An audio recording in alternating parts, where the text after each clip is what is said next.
During the time that Patricia's late husband Russell was on dialysis, he continued to connect with other kidney patients who were going through a similar journey.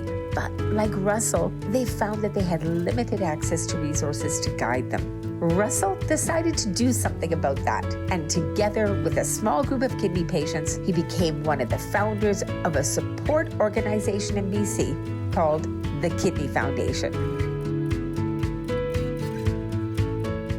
Well, it turned out that the people on dialysis in the Vancouver renal unit got to know each other so well because there would be more than one having a treatment at the time, especially the women. Like, we had trouble with a diet in those days because he couldn't have potatoes and he couldn't have milk and he couldn't have salt. He couldn't have salt. And here I am with all this other stuff going on and trying to make a meal for him. And we were talking one day amongst the patients and a few of the wives or husbands that came in and said, well, why don't we get together some night and we'll make a little list of stuff, And that kind of thing, talk, we put it together. And there were really just 4 people to start. And then after Russ got his transplant, we kind of backed away from the renal unit. And they had this group then. And then it sort of became this thing.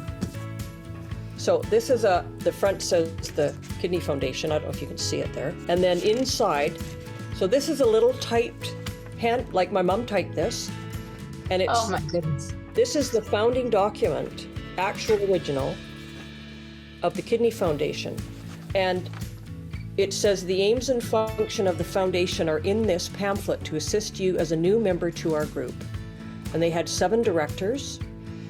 They had a lawyer, a physician, a social worker, and 3 patients, and 1, I believe it was a wife, I think. Now, I did not know about this. This comes out of the box. I look at it and I'm going, oh my goodness. Our executive consists of President Russell Crowley. First vice and second vice are 2 patients, Fred Burns and Rudy Heggie, who I do remember the names. And secretary-treasurer was Pat Crowley. And then they had the aims.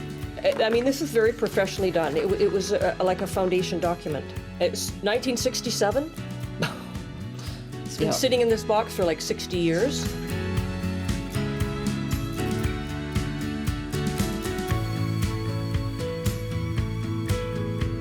It's history, absolute history.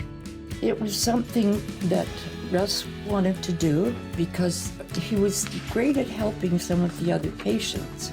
He'd be in for his treatment, and in the meantime, in the next bed, another guy's having a treatment.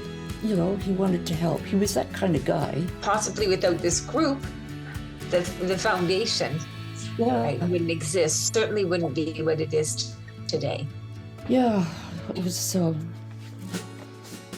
amazing, I guess, but I didn't even remember that it was in. I think I knew right away. I thought this is a treasure. This is a founding document. This is an original. This would be in a museum under glass if it was a piece of art. I mean, it was, I just, mouth jaw-dropping. And the only original, it is it. This is it. And from here, the whole thing went forward. And I know from talking to Mom through this whole box explosion of documents, they did not have any idea of the potential, really, because they were so focused on helping each other and finding a way of giving people support. But I have to say that looking at this document, I think they must have felt like there was a future for this. And what a legacy it's turned out to be. Yeah. So was it Russell's nephrologist at VGH at that time, Dr. John Price, who initially provided encouragement and guidance to the idea of a patient support group? He helped the group get together just by being in the background. He was sort of like a director and stuff. He encouraged them, but he didn't do anything about it. He let them talk, but it was not his move to do that. He didn't suggest that they have a helpful group or anything. If they wanted to do that, he would be backing them up. So essentially, the origin of the Kidney Foundation here in BC was actually a small group of patients helping patients. And as you say, none of you could have ever predicted the far-reaching positive impact that your actions would continue to make for kidney patients and their caregiver over half a century later.